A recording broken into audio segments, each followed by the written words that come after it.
Yun, good day mga sir. Magandang araw po sa ating lahat. Dito po tayo ulit sa RMDM. Today, meron tayong i-remap na Click 150. Itong unit ni sir na to. Habang pinapainit natin siya, tanggalin natin yung pag-hate or alisin natin muna yung pagsisiraan sa bawat isa. No? Magkaroon tayo ng tamang research and study. Alamin natin kung ano nga ba tamang AFR dito sa pipe na ito. Ito yung pipe ni Bossing. Ito yung pipe. Ito yung pipe niya. Painitin muna natin, tingnan natin kung ano yung reading niya before remap. So, hindi pa natin siya i-remap mga babs ha. Babasahan muna natin siya ng horsepower and AFR. Tignan natin mabuti. Ito yung kanyang pipe. Pinalagyan na rin natin ng bang sensor. Ito yung wideband sensor. At ayun naman yung gauge. Bigayin natin ng konti. Ito yung kamay ko. Okay, so kung mapapansin ninyo, ang AFR na standard is around 14.6 to 14.7 lamang. Ngunit sa kanya, ang AFR ay pumapalo ng around 17 up to 16. So, sobrang lean na nun. Kaya pinarimap sa amin to ni sir and kinakabahan na raw kasi siya sa kung anong pwedeng mangyari sa motor niya and bumabackfire. Tinanong ko kung ilang months niya na gamit yung pipe. Boss, ilang months niya na gamit yung pipe? 3 months. Okay. May bumabackfire siya? Okay. Nagbabackfire. Pero spark plug bago. Yung fuel filter lang hindi. Sayang no? Sige boss. Okay, sige. Babasahan ko muna siya ng horsepower before. Okay. So, yun na, bumabackfire nga yung unit ni sir. 3 months na yung kanya APR pipe, 3 buwan. Everyday use, tail. Meaning to say, hindi siya pang waswasan. Ibig ko sabihin dito, hindi laging naka-full lang throttle. Dito tayo sa city drive. So, yung inyong throttle habit sa city drive is hindi laging full, no? So, kalahati lang. And pag mas nyo mabuti AFR, so, yun ang kinakabahala ni sir. And pangalawa yung backfire issue. So, resolbahin natin and nawa mabawasan ng mga haka-haka at pagsisiraan ng bawat isa, mga bossing, just for awareness. And ito po ay aking ginagawa lamang yun sa aking research at sa aking pagsasaliksik na talagang every exhaust must be AFR tuned by a tuner. And hindi po kami magaling mga pap. Marami pa po kaming hindi nalalaman regarding ECU remap and ECU tuning. So kung meron po kayong mga insights and meron kayong mga comments, mag-comment lang below. Akin po yung tatanggapin mga bossing. Open po ako for criticism. Wala pong samaan ng loob pero talagang kailangan po talaga ng remap. Yun lang po and babasahan muna natin siya mga bossing ng horsepower reading. Medyo mainit-init na to.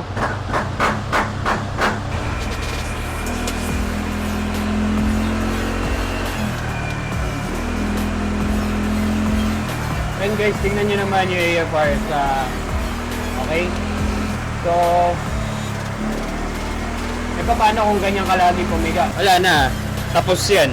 Kung ganyan kalaging pipiga, so city drive hindi naman all the time naka full throttle yung rider or yung may-ari. Mataas yung reading niya. Not all the time pipiga ka ng todo. Kasi kung todo ang piga, ganito.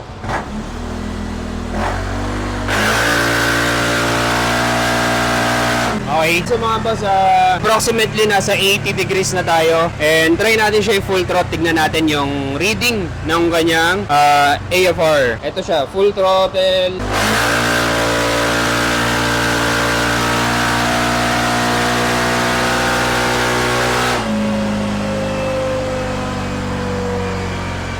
Yun, so after reading, ang ating nakuhang baseline ng kanyang horsepower is 13.9 up to 14.1 horsepower. At sa makailang sandali nga lamang ay ating ipa-flash ang kanyang ECU with custom map. Okay, so yan na. Try na natin ngayon. Tignan natin kung ano nang reading. Ito siya. Tapos yung piga ko ganun lang.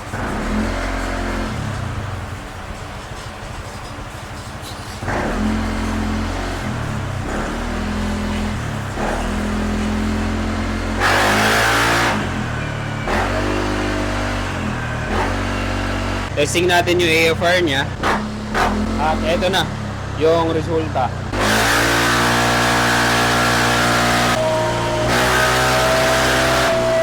konting adjustment na lang, good to go. Basahan natin ang panibagong horsepower reading. Pero i-fine tune muna natin yan, syempre.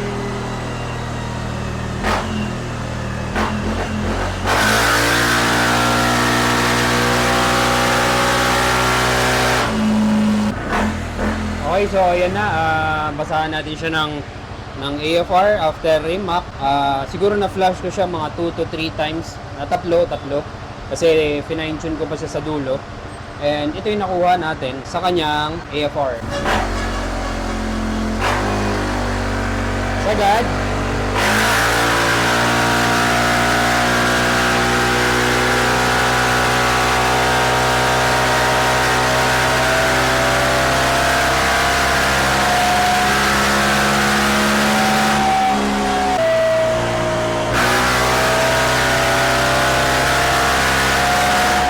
Na-correct na natin yung AFR niya. And then yung low RPM or sa mid-load. Sa middle load. Kasi kanina medyo mataas eh. Tapos bumaba-backfire. So yun ang delikado.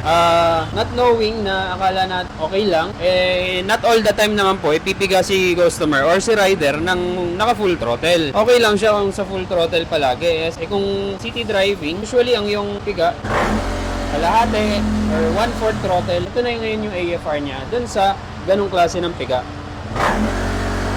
Okay, so ang akin pong ibig sabihin dyan ay maitama or ma-correct yung air and fuel mixture niya from low RPM kahit na kayo ay pipiga lamang ng bahagya at maging sa full throttle. Ang ibig sabihin doon ay fine-tuned ang inyong motorsiklo gamit ang pipe na nakasuot or naka-install ngayon sa motor ninyo. So, hindi po pwedeng magpapalit-palit kayo ng pipe at iisa ang reading nila. Magkaiba po yun. So, kung kayo po ay naghahanap ng ganitong klase ng services, ECU tuning, racing ECU tuning at marami pang iba, visit lamang po sa shop sa RMDM Motor Parts and Accessories San Jose del Monte, Bulacan. Salamat po.